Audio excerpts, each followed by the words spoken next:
Hi, I'm Dr. Haley Perlus, sport and exercise psychology expert with a mental toughness fact. It was something that I actually learned or relearned today on the golf course.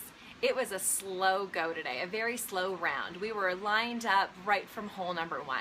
So by the time we got to hole 17, I was pretty fatigued, so I thought. But you're always going to continue moving forward. So I stepped up to the tee. It was a par 3 right over some water.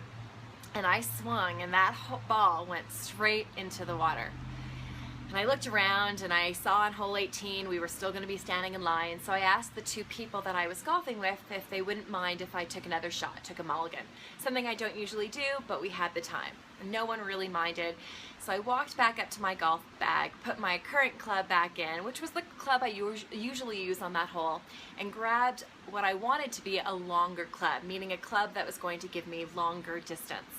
And I grabbed it and I walked back down to the tee and I lined myself up only to realize that I had in fact done the actual opposite of what I intended. I had taken a shorter club.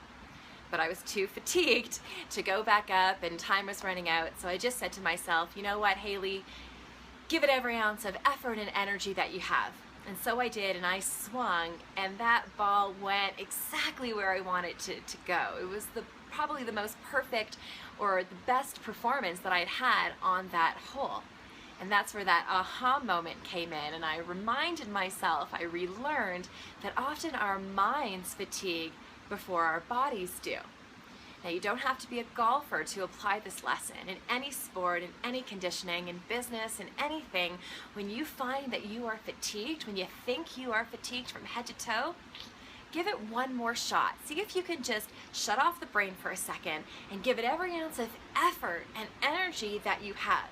Not always about muscling it, especially in a sport like golf. Muscling it doesn't always work, but it's about just that added energy and effort.